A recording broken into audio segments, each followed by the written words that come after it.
ちょっと言い争いになったんですけど、チャット GPT とかを子供に使わせない方がいいねっていう発言をすると、ひろゆきみたいなやつが噛みついてくるから、ネット上では言わない方がいいよねっていう空気を作るのに成功したと僕は思ってます。今日、アベプラでたまたまちょっと言い争いになったんですけど、えっと、あの、そのリベラル派の人と僕が割と保守側の話になったんですけど、反ウォークっていう、要は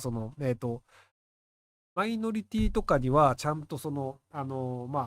助がついた方がいいよねとか、アファーマティブアクションみたいなので、じゃあ映画業界でいくと、その白人ばっかりでやるのは良くないから、その黒人もちゃんと採用しなきゃいけないよねみたいなのが割と進んでるんですけど、で、僕それ行き過ぎだと思ってる派閥なんですよ。で、ただ、僕疑問なんですけど、他の人には、ひろゆきは左翼だって言われるんですけど、僕どちらかというと考え方は左側なんですよ。要はベーシックインカムとかっていうのを主張しちゃうタイプなんですよ。要はみんな金もらえた方がいいよね、みたいな。で、生まれつき金持ちの人とかとか、なんか先祖代々いい家に住んでるから、俺は政治家になるぜ、岸田信千世みたいな人もどうかなって思うタイプなんですよ。なんですけど、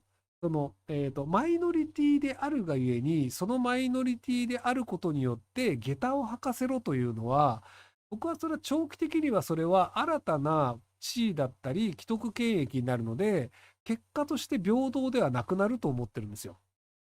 例えばじゃあ、天竜人という人たちが人数が少ないです。なので、腕力もないし、戦っても弱いし、生命力も低いので、なので、天竜人という人たちの地位を上げましょうっていうのって、結果として逆差別であり、既得権益になるじゃないですか。なので、みんながみんな平等に戦えるようにするべきなんですけど、平等に戦うが重要であって、例えばじゃあ学校がタダであるべき、これ重要なんですよ。要は金持ちしか小学校に行けませんってなると、金のない人は小学校行けませんになるので、なので、小学校、中学校、できれば高校も全て無料で行けるようになるべきですよと。ただ、そこで学力テストの結果、東大とか京大とかに入る人は決めるべきだよねっていう話の派閥なんですよ。要は同じような状況をなるべく用意するけど、最後は実力で決めようぜって。要は例えばじゃあじゃあアフリカ系の人だから点数低いけど東大受かっちゃいますとかはやっぱり良くないと思うんですよ。そのアフリカ系の人だろうと白人だろうとアジア人だろうと下駄は履かせないでもう実力だけで勝負しようぜっていうのが僕は平等だと思うんですよね。なので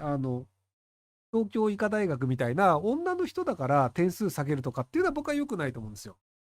なので、その男女問わず点数順に決めようぜ。で、その結果、男性ばっかり受かりました。これしょうがないんじゃないの実力だから。っていう派閥なんですよ。っていうのが、それは僕は、それが平等だと思ってるんですよ。要はじゃあ例えば世の中に、何らかしらの病気がすごい流行ってしまって、男の人がめちゃくちゃ少なくなりました。男性ばっかりバンバン死んで、女性は全然生き残るってなって、で、じゃあ男性が1割、女性が9割という社会になりました。で、男性が少ないから、もう男性はどんなバカでも、東大を5割優先的に合格させましょう。要は中学のやってる内容も分かりません。高校の受験とかも全然できません。でも、人数を5対5にしなきゃいけないから、クソバカな男をとりあえず5割分入れようぜっていうのにするってなると、そこでその頭のいい人向けの教育をやろうとしても、クラスの中の半分は、英語もわかんないやつの男ですと。で、女性はもう英語もフランス語もドイツ語もわかりますみたいな人がいますと。でも、クラスの半分がバカだから、もう英語がわかんない人向けの授業をしなきゃいけないじゃないですか。最高学府だったとしても。ってなっちゃうと、日本全体のレベルが下がるんですよ。なので、実力でやって、その頭のいいやつがバンバン授業を受けて、無料で受けて、で、すげえ金稼いでもらって、なので頭の悪い男は金稼げません。で、頭のいい女の人が東大で授業を受けて、めちゃめちゃ金稼いで、税金バンバン払ってもらって、で、男の頭の悪い人も食いっぱぐれないようにした方がいいよねっていうのが、僕が考える平等なんですよ。や、一定のラインまでは平等で、こっからは実力主義ですよと。ただ、実力主義でめちゃめちゃ儲けたとしても、税金はがっぽり取りますよ。で、がっぽり取ったお金で、その生活には困らないようにしようねと。なので、その英語喋れない男の人でも別にそのなんか餓死しますとか、家もありませんとかでなんか野宿で死にましたってならないようにしましょうとか、風邪ひいても病気のその病院のお金払えないってならないように、がっぽり金稼いだ女の人たちが税金払って、そのお金で病院行けるようにしましょうっていう派閥なのですよ。なので、そのアファメーティブアクションみたいな形で、マイノリティの人を必ず雇わなければいけませんっていう風にしちゃうと、それはそれでその競争力が下がってしまいますよねっていうのがあって、で、世界中が同じハンデ戦をやってくれるなら、まだなんとかなる可能性があるんですよ。要はその、アメリカもイギリスもドイツもロシアも女の人を何パーセントじゃあ男の人が無能だったパターンでいくと、男の人を20%必ず雇わなければいけませんってなるんだったら、世界中ハンデ戦だからいいんですよ、まだ。でも中国とか絶対そのルール守んないですよ。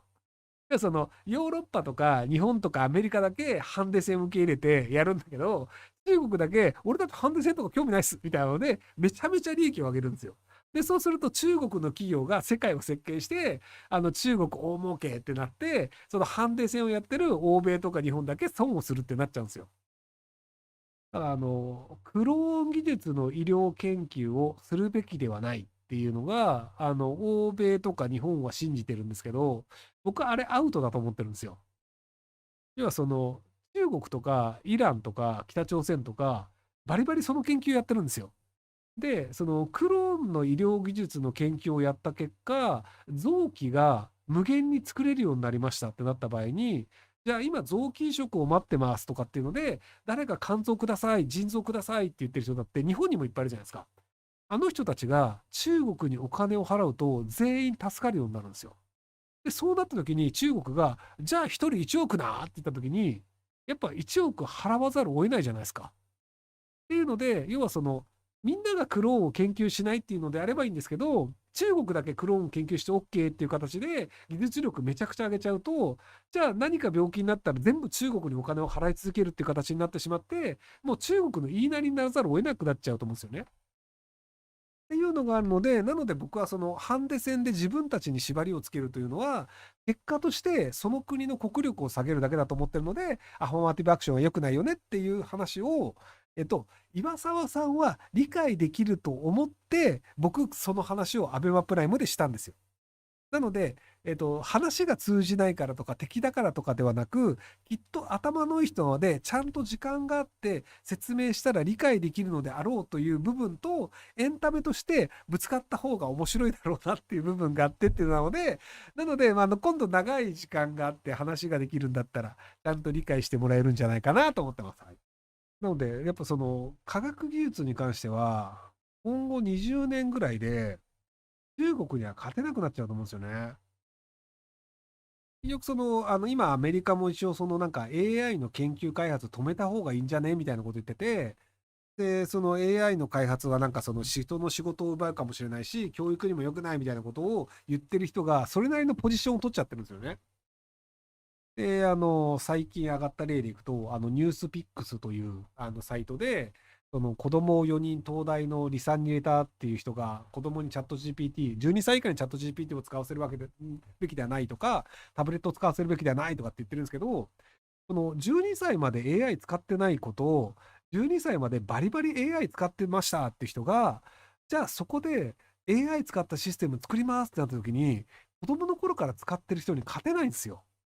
で、そうなっちゃうと AI 研究は日本だけ一人負けになっちゃうんですよね。っていうのがあるので、その未来の技術っていうのは、自分たちで制限をした場合に、結局その国自体が没落して高校に行くので、なのでよろしくないんじゃないかなっていうので、結構冷たい言い方をして、で、そのチャット GPT とかを子供に使わせない方がいいねっていうと、もし発言をすると、ひろゆきみたいなやつが噛みついてくるから、ネット上では言わない方がいいよねっていう空気を作るのに成功したと僕は思ってます。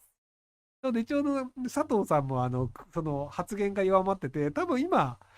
ネット上でそれなりに頭の良くて発言力のある人で、チャット GPT を教育に使わない方がいいよねって言ってる人いないと思うんですよね。いたら潰すんで教えてください。